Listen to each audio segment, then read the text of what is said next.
মদিনার মসজিদে নবী শরীফে আল্লাহ নবী দয়ার নবী রাহমাতাল লিল আলামিন হুজুর সাহাবায়ে কিরাম রিদওয়ানুল্লাহি তাআলা আলাইহি আজমাইন গণদের এক জায়গায় বসালেন। ও আমার সাহাবারা, মুসলমানদের একত্রিত জামাত সহকারে নামাজ আদায় করা যায় কিভাবে? সাহাবায়ে কিরামেরা আল্লাহ নবীকে বললেন, ইয়া রাসূলুল্লাহ, হাবিবাল্লাহ, কিভাবে ডাকা যায়, পরামর্শ কি আমরা দিতে পারি? আল্লাহ নবী বললেন, হ্যাঁ, তোমাদের কাছ থেকে পরামর্শ নেবার জন্যই তো ডেকেছি। ও আমার সাহাবীরা, তোমরা বলো, মত বিনিময় করো। নবী আমার জবান থেকে যখন এই কথা বললেন, একজন সাহাবী উঠে বললে, ইয়া রাসূলুল্লাহ, হাবিবাল্লাহ, হুজুর, আমরা যদি ঢোল বাজিয়ে বাজিয়ে মুসলমানদের এই নামাজের জন্য আহ্বান করি কেমন হয়? আল্লাহ নবী বললেন, তাসাব্বাহুল ইয়াহুদু ওয়ান নাসারা লা ইয়াজুজু। আমি রাসূলুল্লাহ তোমাদের জানিয়ে দিলাম, ইহুদি নাসারাদের তাসাব্বা করা যাবে না, অনুকরণ করা যাবে না। অর্থাৎ ইহুদি নাসারারা ওই ঢোল ব্যবহার করে, ধর্মের কাজে ঢোল ব্যবহার করে, ওটা তোমাদের জন্য কখনো বৈধ নয়। একবার জোরে বলেন না সুবহানাল্লাহ। এই জোরে বলেন না সুবহানাল্লাহ। ইসলাম কারুর নকল করে চলে না। মুসলমান নকল চলবে? এই কথা বলছে না কেন? কোনটা আসল আছে বাপ? আমাদের কাছে আসল বলে কিছু আছে? একদম পা থেকে মাথা পর্যন্ত টোটাল নকল। তারপরেও বলছি, আল্লাহ ফিলিস্তিনের মুসলমানদের বাঁচাও। দোয়া কবুল হবে?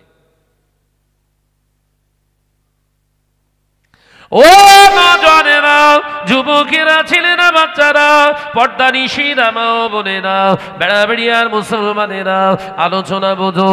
আল্লাহ নবী দু জাহানের বাদশাহ হাবিবুল্লাহকে, নবী জনাবে মুহাম্মদুর রাসূলুল্লাহকে সাল্লাল্লাহু আলাইহি ওয়াসাল্লাম, রাসূলুল্লাহর সাহাবীরা একজন উঠে দাঁড়ালেন, ইয়া রাসূলে পাক, ইয়া রাসূলুল্লাহ, হাবিবাল্লাহ, হুজুর, আমার মনে হয় সিঙ্গা বাজিয়ে মুসলমানদের একত্রিত করা যায়, সিঙ্গায় ফুঁক দিয়ে।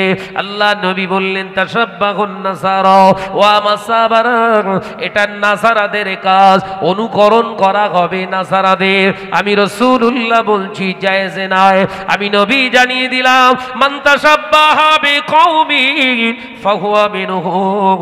তুমি যে দুনিয়ার জমিনে আছো, যার অনুকরণ করে, তাসাব্বা শব্দের অর্থ হলো অনুকরণ করা, যার অনুকরণ করে তুমি দুনিয়াদারিতে থাকবে, দুনিয়াদারি করবে, ফাহুয়া মিনহুম, তোমাকে তাদের অন্তর্ভুক্ত করে কিয়ামতের দিনে তোলা হবে। আল্লাহ রাসূলের সাহাবীরা খামোশ খেয়ে গেলেন।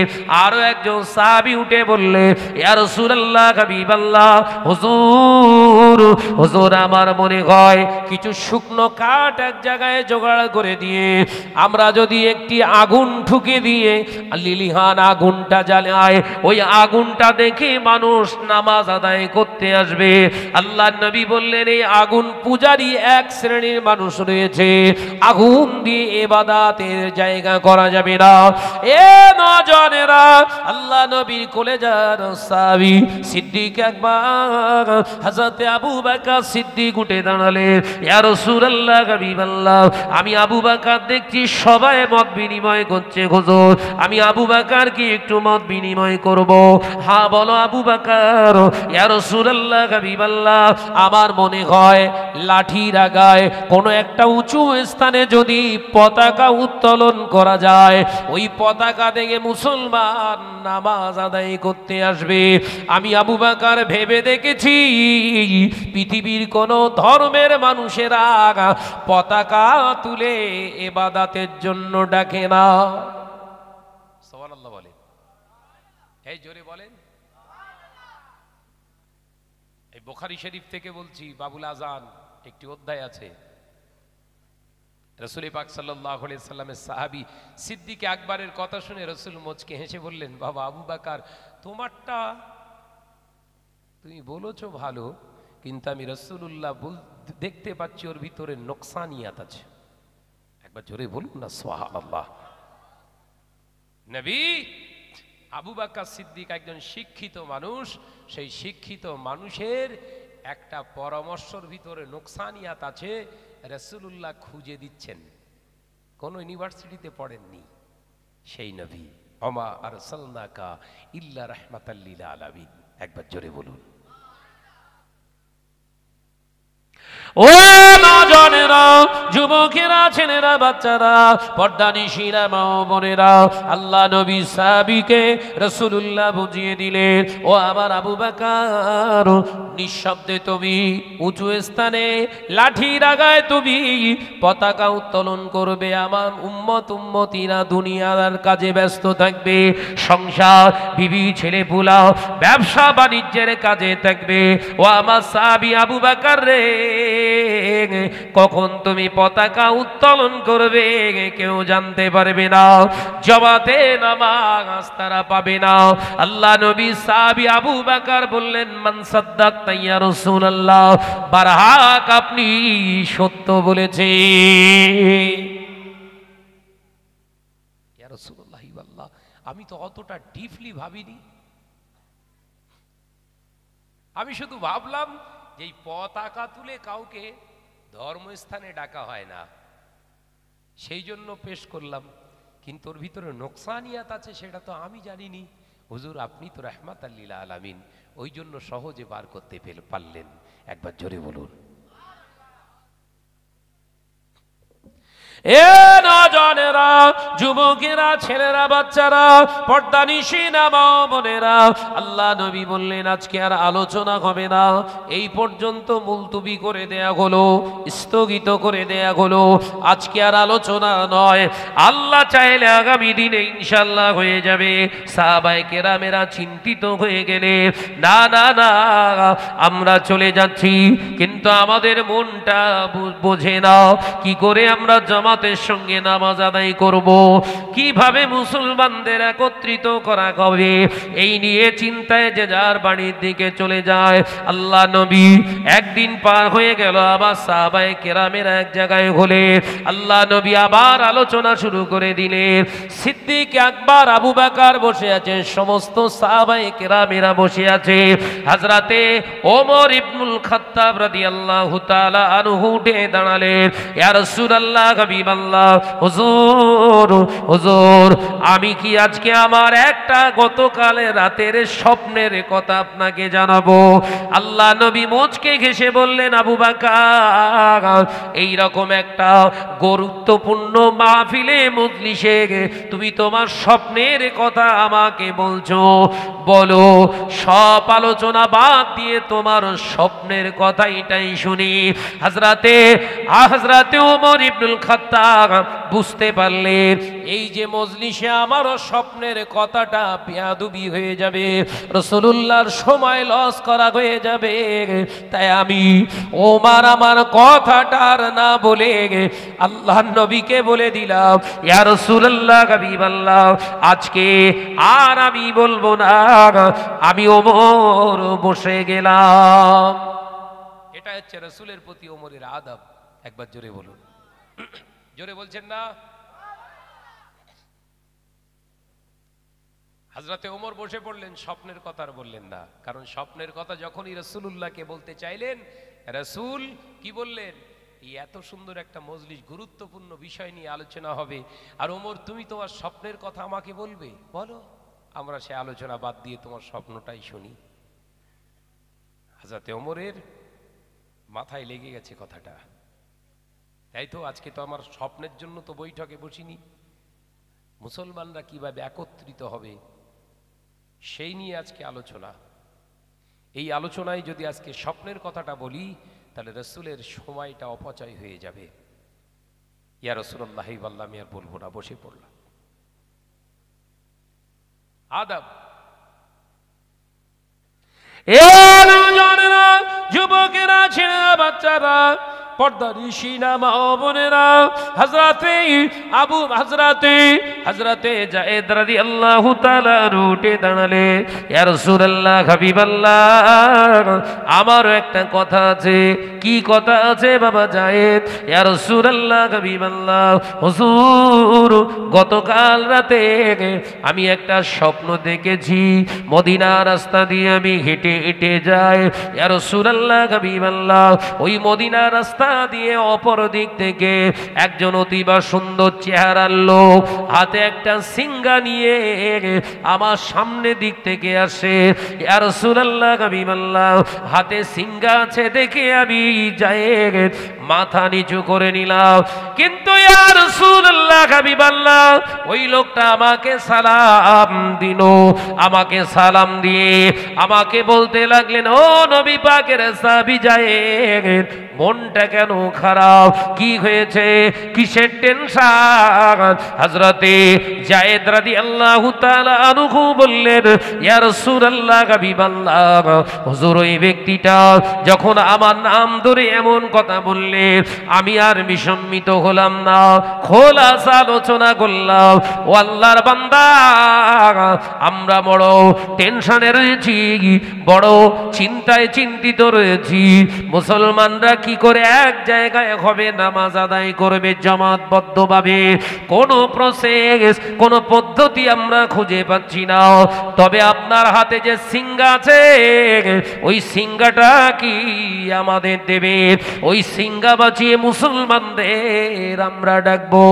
ইয়া রাসূলুল্লাহ, ইয়া হাবিবাল্লাহ, ওই ব্যক্তিটা আমাকে জানিয়ে দিল, না না না, লা ইয়াজুজু, তোমাদের জন্য এটা জায়েজ নয়।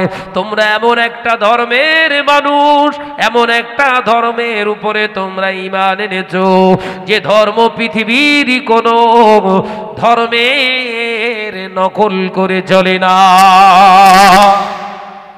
একবার জোরে বলেন সুবহানাল্লাহ।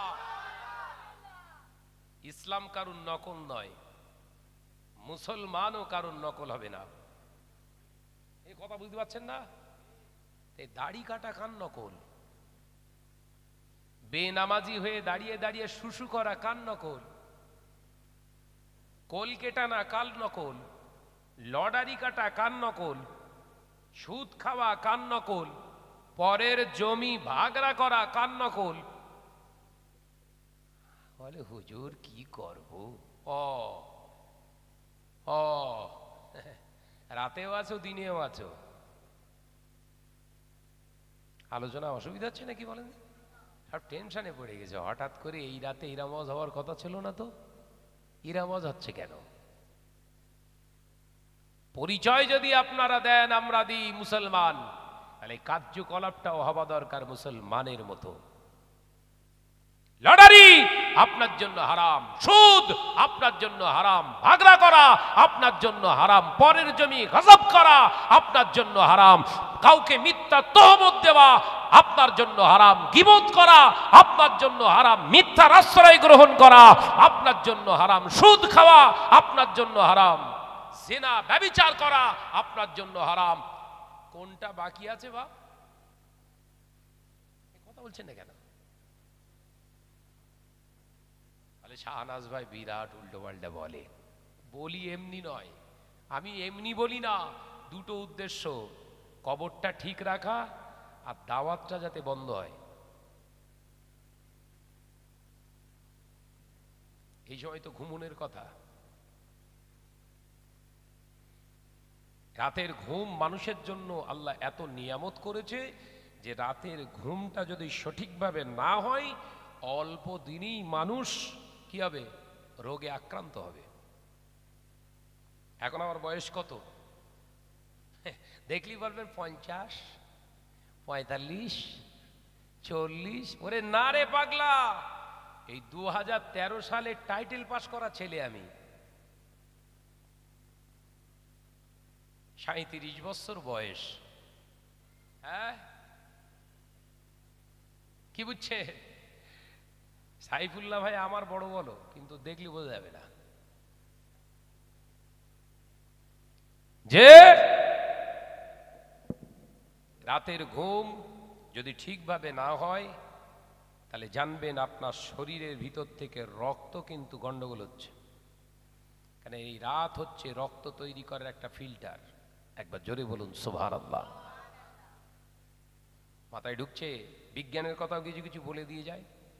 অনেকেই বলে মৌলী সাহেবরা কিচ্ছু জানে না। আল্লাহ শকর আপনাদের শাহনাজ ভাই ওই শুধু মৌলী সাহেব হয়নি, একটু জেনারেল শিক্ষিতও আছে। যে আজকে মুসলিম সমাজ এইভাবে ক্ষতিগ্রস্ত হচ্ছে। পরিচয় দিচ্ছে মুসলমান, আমাদের কোনো কর্মে, কোনো কথায়, কোনো খাওয়ায় ইসলামের সঙ্গে কোনো সম্পর্ক নেই। আজকে যদি একটা ছেলেকে জিজ্ঞাসা করে, এই পানি খাচ্ছিস বল, পানি খেতে গেলে কড়া সুন্নাত, ও কাপড়ে চোপড়ে করে ফেলবে। এই কথা বলছেন না কেন?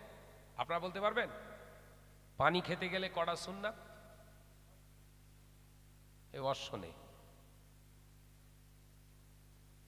এক গ্লাস পানি পান করতে গেলে 6টা রাসূলুল্লাহর ফলো করতে হয়, 6টা সুন্নাত আছে। চিল্লে বললেন না সুবহানাল্লাহ? ওই পানি খাওয়াটা যদি ইবাদত নিজের জীবনে লিপিবদ্ধ করতে চান, পানি খাওয়াটা যদি সওয়াব মনে করে খান, ওই পানিটা যদি স্বাস্থ্যের উপকারের জন্য খেতে চান, তাহলে রাসূলুল্লাহ 6টা সুন্নাত আদায় করুন। দুনিয়া এবং আখিরাত আপনার জন্য কামিয়াবি। একবার জোরে বলুন। বিজ্ঞান বলছে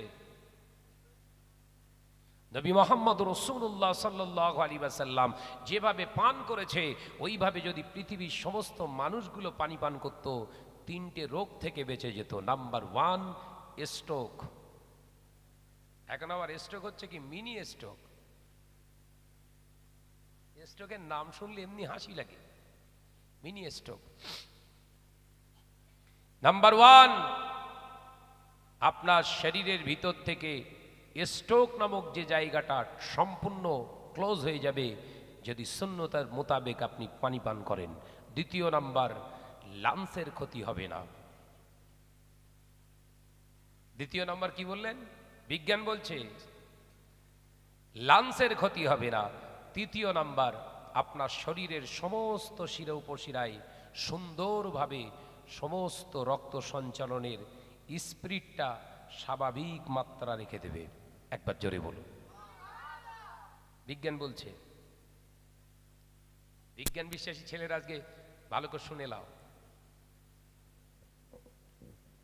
এ নজনেরা, যুবকেরা, ছেলেরা, বাচ্চারা, পর্দানিশিনা মা ও বোনেরা, আল্লাহ নবী পাক জবানে জানিয়ে দেন, 1 নাম্বার সুন্নাত, ডান হাতে পাত্রটাকে ধরো। দ্বিতীয় নাম্বার সুন্নাত, জমিনের উপরে বসে যাও, বসে পড়ো। তৃতীয় নাম্বার সুন্নাত, আপনার মুখে গেলাস বা পাত্রটা ধরার আগে জবান দিয়ে যে আল্লাহর নিয়ামত তুমি ভক্ষণ করো, ওই নিয়ামত খাওয়ার আগে রবের নামে শুরু করো, অর্থাৎ বিসমিল্লাহ পড়া শুরু করো। তারপরে 1 ঘট পানি নাও, পাত্রটাকে দূরে রাখো।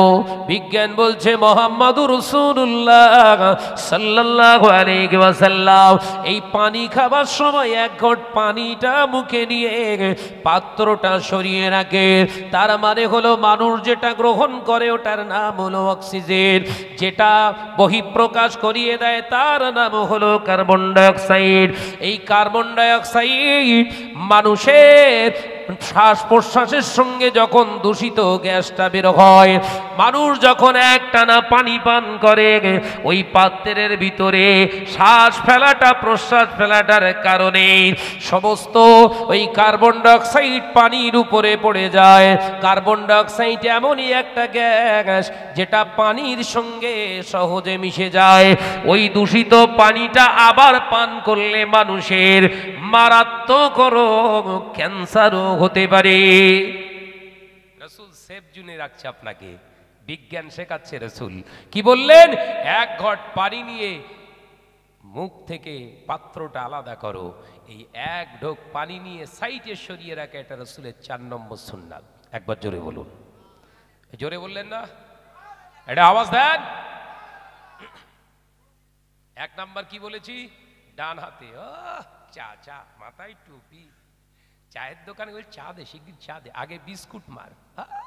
বিস্কুটটা ডান হাতে শুরু করেছে, দাঁড়িয়ে আছে, দাঁড়িয়ে আছে, মাথায় টুপি, আসর ধুনে এসছে, আসরের নামাজ ধুনে এসছে, হাতে বিস্কুট। অমনি দোকানদার চা দিল, ওটা বাম হাতে, এক কামড় বিস্কুট, একটুখানি চা, দুই হাতে চালাচ্ছে। শয়তান বলছে তোর মতো মুসল্লি তো আমার দরকার। এই কথা বুঝতে পারছেন না? এক নাম্বার মুসল্লি তুই। তোমার খাওয়াতে শয়তান খুশি, তার মানে খাওয়াটা কার খাওয়া হচ্ছে? মমিনের খাওয়া? অতি ইবলিসের খাওয়া হচ্ছে। বললি চাচারা রেগে যাবে। দুই একটা ছেলে আছে থামস আপ কোকো কালা ধরছে, তা ছাড়ে না, বলে পুরো খতম করে দে, তারপর আর কাজ। জন্মের খাওয়া খা।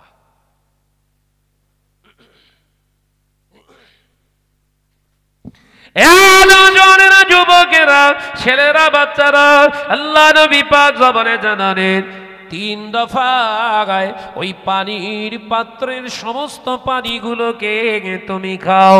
3 দফা করে পানি পান করা রাসূলুল্লাহর 5 নম্বর সুন্নাহ। আল্লাহ নবী বললেন পানি পান করার পরে জবান দিয়ে বলো আলহামদুলিল্লাহি রাব্বিল আলামিন হুয়াল হাইয়ুল কাইয়্যুম। এই দোয়াটুকু পড়ার কারণে 6 নম্বর সুন্নাত আদায় হয়ে যাবে।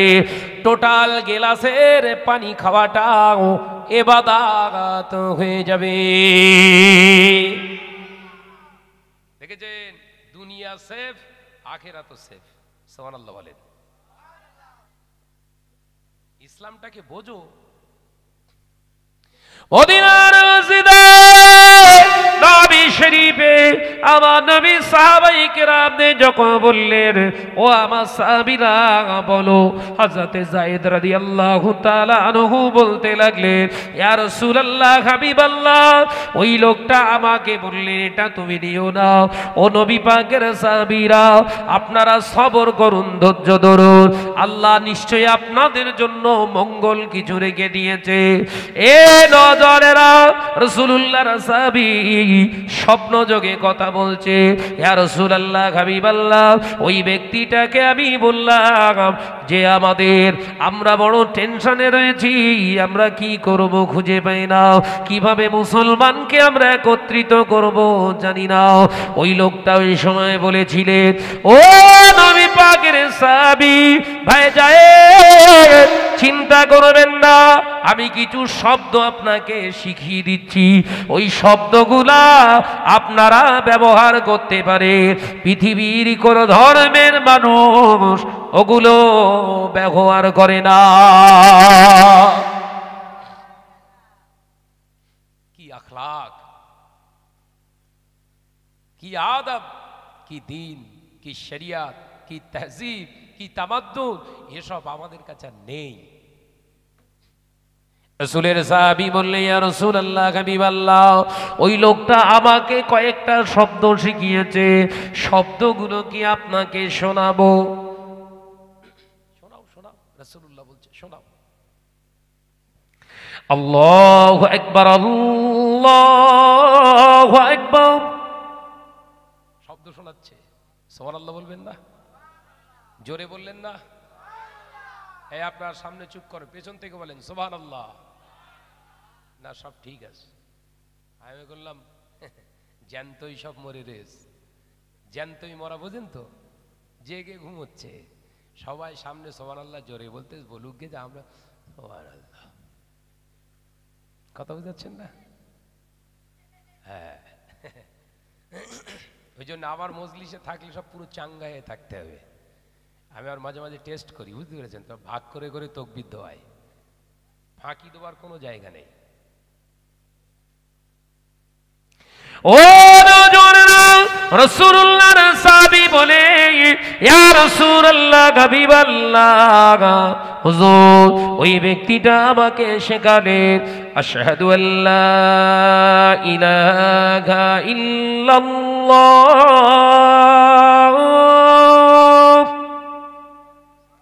আল্লাহ নবী সাহাবী আজানের শব্দগুলো শুনে রাসূলুল্লাহ মুচকে হেসে বললেন, ও আমার জায়েদ, এই স্বপ্নটা তুমি গতকাল একা শুধু দেখো না, এই একই স্বপ্ন আমার আরো 14 জন সাহাবীরা কাল দেখেছে। একবার জোরে হবে না? যারা বেরেলি আকায়েদের মানুষ তারা এই হাদিসটা বেরেলিরা, যারা বেরেলি একটা আছে না রেজবি, তারা এই হাদিসটাকে দলিল বানায় যে রাসূলুল্লাহ গায়েবের সংবাদ জানতেন। এটা হচ্ছে তাদের আকীদা, আর এইটা হলো তাদের দলিল। রাসূলের সাহাবী জায়েদ একজন বলেছেন স্বপ্নের কথা, অথচ রাসূলুল্লাহ 14 জনার সংবাদ কি করে দিলেন? তার মানে গায়েব জানতেন। জোরে বলুন নাউজুবিল্লাহ। আহলে সুন্নাত ওয়াল জামাতের আকীদা হলো রাসূল গায়েব জানতেন না, আল্লাহর পক্ষ থেকে যতটুকু জানাতেন ততটুকুই রাসূলুল্লাহ বলতেন। একবার জোরে বলুন। দেখেছেন কতটা পার্থক্য হয়ে গেল? ওই জন্য মৌলী সাহেবের দাওয়াত করবেন জেনে বুঝে, গলার সুর ভাজো, এই রং ঢং বেশ ভালো দেয়, লিয়ায় ওর ঢের লিয়ায় এনে এমন ওয়াজ শুনেছে যেখানে নাউজুবিল্লাহ বলার দরকার ছিল সুবহানাল্লাহ জেনে সব বেঈমানের ঘরে চলে গেছে। কথা বুঝতে পারছেন না? অর্থাৎ চিন্তা ভাবনা, ওয়াজের জায়গা হচ্ছে আবেগের জায়গা নয়, ওয়াজ হলো বিবেক দিয়ে বোঝার জিনিস। আলেম ওয়াজ করবে যে ওয়াজের মাধ্যমে নিজের ঘুমন্ত হৃদয়টা, বিবেকটা জাগ্রত হবে, এইটা হলো আলেমের ওয়াজ। ও নওজওয়ানেরা, যুবকেরা, ছেলেরা, বাচ্চারা, পর্দানিশীরা, মা বোনেরা, আল্লাহ নবী বললেন, বাবা সাহাবারা, ও আমার সাহাবীরা, আমি রাসূলুল্লাহ বললাম আল্লাহ নিশ্চিত একটি ব্যবস্থা করে দেবে। এই তো হয়ে গেল, বলো এবার মদিনার মসজিদে নবী শরীফে আহ্বায়ক কে হবে, অর্থাৎ মুয়াজ্জিন সাহেব কে হবে?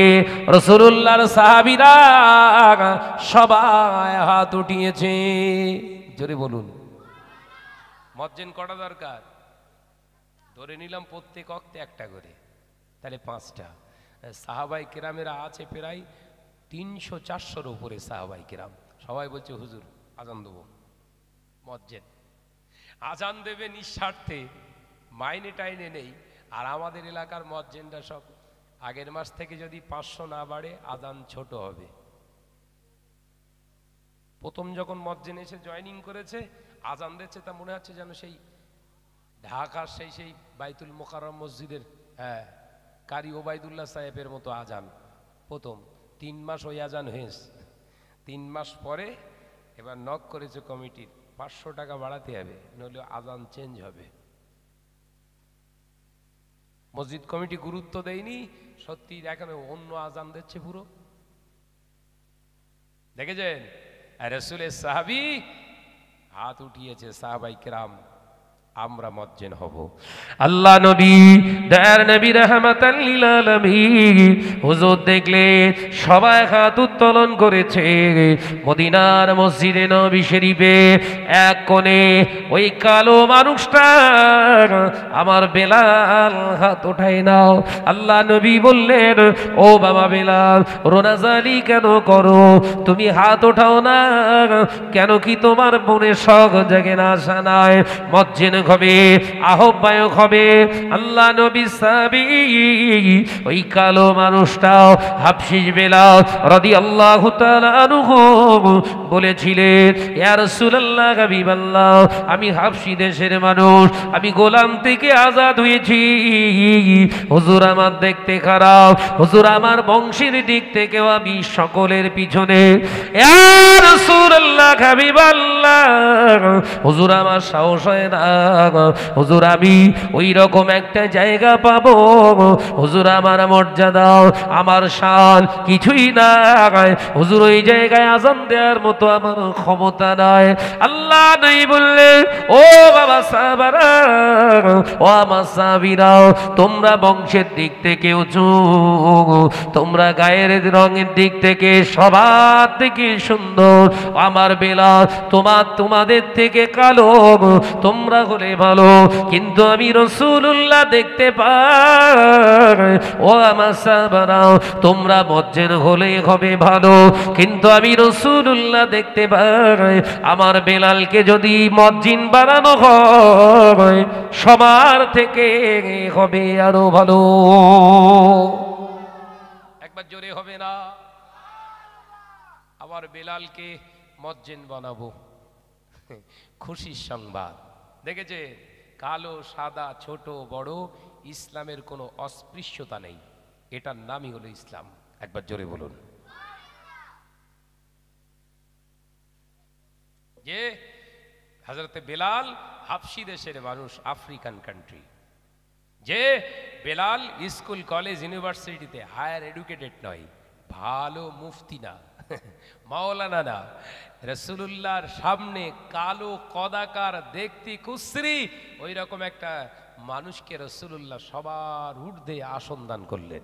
একবার জোরে বলুন। নবী এলেম দেখে না। এই মাথায় ঢুকছে ওয়াজ? তুমি কোন হুনু সাহেব?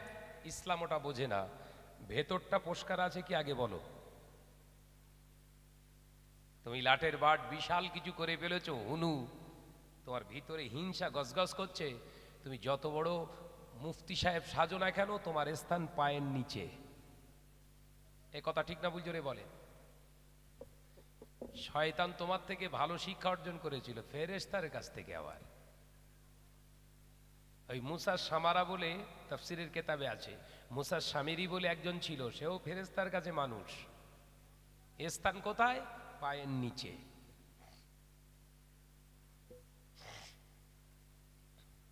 ভেতরটা ভালো করো, প্রতিহিংসা পরায়ণ হয়েও না, হিংসুকে হয়ে না। আলেমের ভিতরে হিংসা থাকতে পারে না। আলেম হিংসা করবে, ওইটাই হিংসা করবে। ও যদি আল্লাহ ওয়ালা হতে পারে, আমি কেন পারবো না? ওই হিংসাটা লাগাও, এই হিংসাটা করো না। আবু সালে মাওলানা, আপনাদের ঘরের ছেলে জনাব হযরত মাওলানা আবু সালে এত সুন্দর গজল নাত শরীফ পায়, আমার তো গলা কাগের মতো। নাত পড়া হারাম, এ ফতোয়া শরিয়াতের দৃষ্টিতে দেয়নি বলো? ওর গলা ভালো, আমি আমার গলা খারাপ, তো ওরে ডাউন কি করে করব? পড়া হারাম। আলোচনা বুঝতে পারছেন না? ও শয়তানোর কাছে ফেল। ও মুফতি নয়, হচ্ছে কুফতি। কথা বুঝতে পারছেন না? ও মুফতি নয়, হচ্ছে কুফতি। কুমন্ত্রণা ওর অন্তরে সব সময় বিরাজ করছে। নজনেরা, যুবকেরা, ছেলেরা, বাচ্চারা, পর্দানিশীরা, মা বোনেরা, হযরতে বেলাল ডুকরে কেঁদে ফেললেন। খুশির সংবাদ শুনে আরো কান্না। আল্লাহ নবী বললেন, ও বেলাল, রোনাজানি কেন করো? ইয়া রাসূলুল্লাহ, হাবিবাল্লাহ, আমি কালো কদাকার, দেখতে খারাপ, হুজুর আমাকে আপনি মজ্জেন বানালেন, কিন্তু আমার ভয় হয় আমার জবান যে খারাপ। জবান খারাপ মানে ইয়া রাসূলুল্লাহ, হাবিবাল্লাহ, আপনার প্রতি ঈমান আনার কারণে, আল্লাহকে এক বলে মানার কারণে আমি যার অধীনস্থ ছিলাম, ওই উমাইয়া ইবনে খালদ আমাকে আমার জবান থেকে আল্লাহ শব্দ আমি যাতে না বলতে পারি, আমার জবানটাকে টেনে বার করে আগুনের সেকা দিয়েছিল। ইয়া রাসূলুল্লাহ, হাবিবাল্লাহ, হুজুর সেই থেকে আমি আমার জবান দিয়ে সঠিক ভাষা উচ্চারণ করতে পারি না। আমার এই ক্ষত স্থানের কারণে আমার জবানটা বড় তোতলা। আল্লাহ নবী খামোশ খেয়ে গেলেন। দেন নবী বললেন, এসো বেলাল, আমার কাছে এসো। হযরতে বেলাল কচি বাচ্চার মতো কাঁদতে কাঁদতে রাসূলুল্লাহর সামনে আসলেন। আল্লাহ নবী বললেন, ও বাবা বেলাল, জবানটাকে একবার বার করো। হযরতে হযরতে বেলাল সকলের সামনে জবানটা বার করলে সাহাবায়ে কেরামেরা হযরতে বেলালের জবান দেখে কাঁদতে শুরু করলেন। হযরতে বেলালের জবানটা পোড়া। আল্লাহ নবী সাহাবী এই অবস্থা দেখে সাহাবায়ে কেরামেরা কাঁদতে শুরু করেছিলেন। এ নওজওয়ানেরা, আল্লাহ নবী দয়ার নবী রাহমাতাল লিল আলামিন হুজুর নিজের ঠোঁট মোবারক থেকে, জিহ্বা মোবারক থেকে থুতু মোবারক বার করে বেলালের ক্ষত স্থানে লাগিয়ে দিলে। একবার জোরে বলেন। রাসূলুল্লাহ থুতু মোবারক কোথায় লাগাচ্ছে? বেলালের জবান মোবারকে। আল্লাহ নবী বললেন, ও বাবা বেলাল, যাও বাবা যাও, এবার আমি রাসূলুল্লাহ তোমায় পারমিশন দিচ্ছি, আযান দাও, ডাকো, যাও আহ্বান করো। হযরতে বেলাল বললেন, ইয়া রাসূলুল্লাহ হাবিবাল্লাহ, কোন দিকে ফিরে আযান দেব? ইয়া রাসূলুল্লাহ হাবিবাল্লাহ, আল্লাহ নবী বললেন, কাবা বাইতুল্লাহর দিকে ফিরে আযান দাও। আল্লাহ নবী হযরতে বেলাল এই কথা বলার সঙ্গে সঙ্গে বেলাল বললে, ইয়া রাসূলুল্লাহ হাবিবাল্লাহ, কাবার দিকে মুখ থাকবে কিন্তু দৃষ্টি থাকবে কাবার কাবা নবী মুহাম্মদুর রাসূলুল্লাহ। কাবার দিকে ঠিক আমার মুখটা থাকবে কিন্তু চোখটা থাকবে কোথায়? আবার নবীর দিকে। হযরতে বেলাল আজান যখন দিতেন রাসূলুল্লাহর দিকে ফিরে দিতেন। এখনো সেই জায়গাটা আছে, উঁচু স্থান করে দেয়া আছে। মুয়াজ্জিন সাহেবরা সেখানেই আজান দেয়, মদিনার মসজিদে নববী শরীফের ভিতরে। একবার জোরে বলুন না সুবহানাল্লাহ। হযরতে বেলাল যখন আজান দিতেন, আশহাদু আন্না মুহাম্মাদার রাসূলুল্লাহ, রাসূলুল্লাহর দিকে শাহাদাত আঙ্গুল ছুড়ে দিতেন, ওই হলো আমার রাসূল। একবার জোরে বলুন না। জোরে বললেন না, একটু আওয়াজ দেন। দেখবে দরুদ শরীফ, আল্লাহুম্মা সাল্লি আলা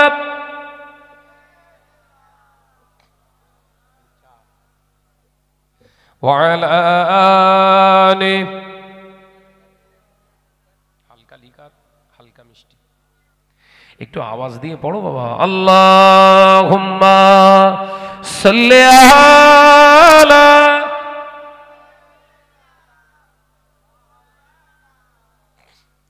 ওয়া আলা আলি।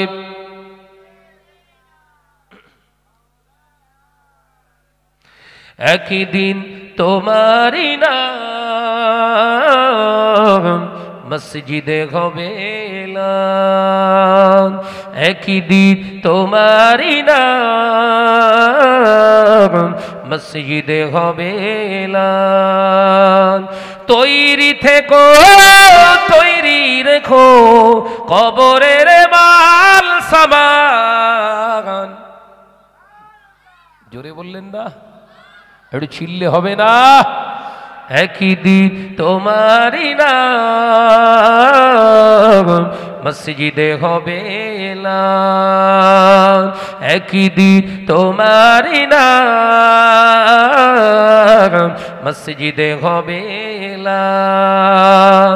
তৈরি থেকো, তৈরি রেখো কবরের মাল সামান, একদিন তোমারি নাম মসজিদে হবে এলান। আল্লাহুম্মা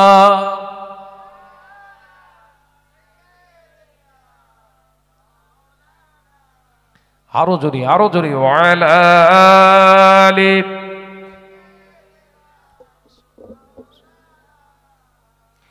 বন্ধু স্বজন আত্মীয় পরিজন পরিয়ে তোমার নতুন কাফন, বন্ধু স্বজন আত্মীয় পরিজন পরিয়ে তোমার নতুন কাফন, নিয়ে যাবে ওই কবরে থাকবে না কেউ আপন। একদিন তোমারি নাম মসজিদে হবে এলান, একই দিন তোমারই নাম মসজিদে হবে এলান। তৈরি থেকো তৈরি রেখো কবরের মাল সামান। জোরে বলে, একটু জোরে বলে। একই দিন তোমারই নাম মসজিদে হবে এলান। আল্লাহুম্মা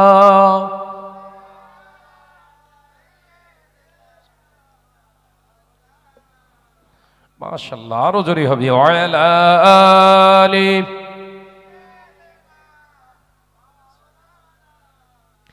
টাকা কড়ি গাড়ি বাড়ি থাকবে না কেউ সঙ্গে তোমার, টাকা কড়ি গাড়ি বাড়ি থাকবে না কেউ সঙ্গে তোমার, থাকবে সেদিন সঙ্গী হয়ে নূর নবীর সুন্নাত। জোরে হবে না? নারে তাকবীর। দুনিয়ার জমিনে টাকা রোজগার করেছো, গাড়ি করেছো, বাড়ি করেছো, অ্যাসেট করেছো, মুরব্বিয়া করে নাও। হঠাৎ আজরাইল এসে বলবে চল, হয়ে গেল দুনিয়া শেষ। বডি পড়ে রইল, পরনের জামা রইল, আংটি পড়ে রইল, ঘরের চাবি পড়ে রইল, বিবি ছেলেগুলা পড়ে রইল, তোমাকে উঠিয়ে নেওয়া গেল। হঠাৎ এলান করা হবে আগামীকাল জোহরবাদ শাহনাজ ভাইয়ের জানাজা সম্পন্ন হবে। হাজার হাজার ভালোবাসার মানুষগুলো কাতারে কাতারে দাঁড়িয়ে থাকবে। জোহরের নামাজ কেউ পড়ে কেউ পড়ে না, সবাই নামাজি বেনামাজি এক জায়গায় হয়ে যাবে, সকলেই কাঁদতে থাকবে। শাহনাজ ভাইকে বিদায় করে দেওয়ার আগে একবার ভাইকে দেখানো হোক। সবার আবেদনে খাটিয়ার উপরে শুইয়ে রাখা বডিটা, কাফনের কাপড়টা খুলে দিয়ে বলবে শাহনাজ ভাই স্টেজে ওয়াজ করতো, কত কালারফুল টুপি, কত সুন্দর ঘড়ি, কত সুন্দর হাতের আঙ্গুঠি, পরনের সুন্দর জামা সব খুলে নেওয়া হয়ে গেছে। তিনটি কাপড় উপহার। এক নাম্বার নাম দেয়া হবে পিরাগাল, যে পিরানে সেলাই থাকবে না, যে পিরানে পকেট থাকবে না, যে পিরানে কোনো বোতাম লাগানো থাকবে না, বোতাম বিঘিন সেলাই বিঘিন পকেট বিঘিন পিরানটা পরিয়ে দিয়ে আরো দুটি লম্বা লম্বা লেফাফা কাপড় আমার গায়ে জড়িয়ে দিয়ে তিন জায়গায় বেঁধে সামনের দিকটা খুলে দেখানো হবে। সবাই বলবে দেখ শাহনাজ ভাইয়ের কাছ থেকে সব খুলে নেওয়া সম্ভব হয়েছে, কিন্তু স্টেজে যেমন মুখ ভর্তি রাসূলুল্লাহর দাড়ি মোবারক নিয়ে ওয়াজ করত, সব কেড়ে নেওয়া সম্ভব হয়েছে। রাসূলুল্লাহর সুন্নাত দাড়ি এখনো আছে। কবরেতে সঙ্গী হবে নূর নবীর সুন্নাত। জোরে বললেন না? নারে তাকবীর। একই দিন তোমারই নাম মসজিদে হবে এলান, একই দিন তোমারই নাম মসজিদে হবে এলান। তৈরি থেকো তৈরি রেখো কবরের মাল সামান, একই দিন তোমারই নাম মসজিদে হবে এলান। আল্লাহুম্মা সাল্লি আলা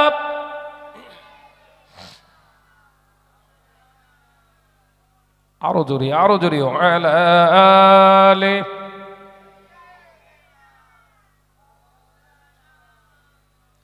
ও নজরেরা যুবকেরা, ছেলেরা, বাচ্চারা, পর্দানিশীরা, মা ও বোনেরা, আমি আলোচনা আপনাদের বোঝাতে চেয়েছিলাম।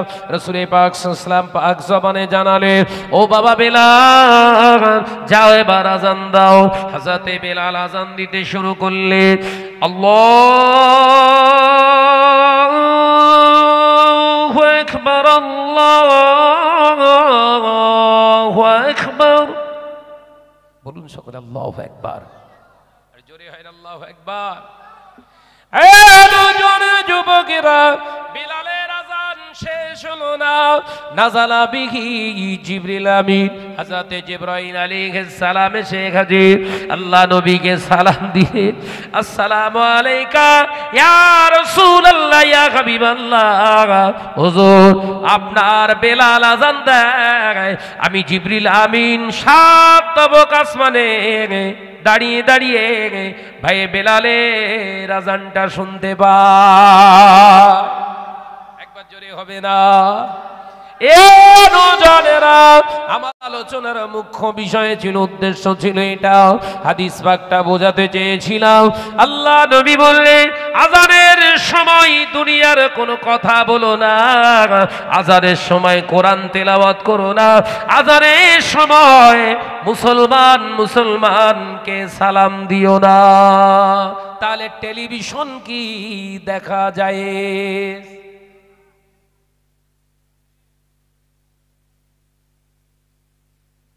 আজানের সময় সালাম দেওয়া নিষেধ। দুটো একটা মুসল্লি এরকম মার্কা মারা, এরকম অতিরিক্ত পাকা মুসল্লি, তো আজানের সময় সালাম মারে, আসসালামু আলাইকুম। দেখবেন পাকা মুসল্লি বলো, ও শরিয়াতের স্বজ্ঞান নেই, মনে করে যে নামাজ পড়তিস মানে আমার মতো হুনু আর কেউ নেই। রাগ করছেন না তো? ভুল থাকলে শুধরেলেন। আজানের সময় দুনিয়ার কোনো কথা চলবে না, কোনো কথা। কোরআন তেলাওয়াত ভালো না খারাপ? জোরে বলছেন না কেন? কোরআন তেলাওয়াত ভালো, কোরআন তেলাওয়াতও করা যাবে না।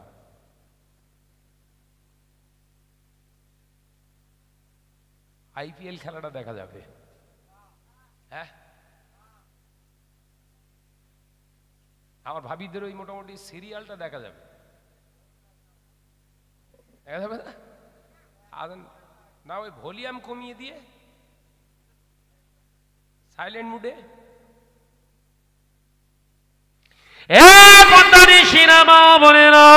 কান খুলে শুনে রেখে দি, আজানের সময় কোন মুসলমান যদি টেলিভিশন দেখে, কোন মুসলমান ঘরের নারী যদি গান শোনে, কোন মুসলমান ঘরের ছেলে যদি খেলা দেখে, ওই মুসলমানকে আর মুসলমান বলা যাবে না। ওর জন্য কেউ বদদুয়া করুক আর না করুক, আল্লাহর ফেরেশতা বদদুয়া করতে থাকে। আজানের সময় কথা বলা নিষেধ, আজানের সময় তোমার খেলা করা, খেলা দেখা, হ্যাঁ, গল্প করা। ও ভাইজানেরা, মুরব্বিয়ান গণেরাও, আমি আয়াতে কারিমা রেখেছিলাম, আল্লাহ পাক কোরআনে জানিয়ে দিয়েছে, আমানুদখুলু ফিস সিলমি কাফা, ইসলামের ভিতরে তোমরা পরিপূর্ণ আসো। আল্লাহ পাক সমগ্র পৃথিবীর মুসলমানদের জানিয়ে দিয়েছে, পৃথিবীর কোনো মানুষকে নয়। ইয়া আইয়ুহান নাস, এই শব্দটা আল্লাহ ব্যবহার করলেন না, আবার আল্লাহ বললেন ইয়া আইয়ুহাল্লাযীনা আমানু, হে আমার বিশ্বাসী সম্প্রদায় বান্দারা, আমার ঈমান, আমার প্রতি ঈমান আননেওয়ালারা, আমি আল্লাহ তোদেরকে জানাচ্ছি, আমানুদখুলু, তোরা যারা ঈমান এনেছিস পরিপূর্ণরূপে ইসলামের ভিতরে প্রবেশ কর। সিলমি কাফা, ইসলামের ভিতরে পরিপূর্ণ রূপে প্রবেশ কর। আমি আল্লাহ জানিয়ে দিলাম, ইসলামের ভিতরে পরিপূর্ণ না প্রবেশ করলে কি হবে? ওয়ালা তাত্তাবিউ, আল্লাহ এখানে আবার ইঙ্গিত দিয়ে জানিয়ে দিলেন, না না না, শয়তানের অনুসরণ করবি না। তার মানে ইসলামের ভিতরে আমার আপনার ঘরের মেয়েটা যদি না আসে, ইসলামের ভিতরে যদি আমার আপনার ঘরের ছেলেটা না আসে, ইসলামের ভিতরে আমি আপনি যদি না আসি, শয়তান আমাদের পথ ভ্রষ্ট করবে। কোন শয়তান? ইন্নাহু লাকুম আদুউম মুবিন। আল্লাহ বললেন খুতুয়াতি শয়তান, চিরবিসম্পদ যার উপরে আমি আল্লাহ দিয়েছি যে চির জাহান্নামী, তার পথ অনুসরণ করলে তোদের ঠিকানাও হবে কিন্তু জাহান্নাম।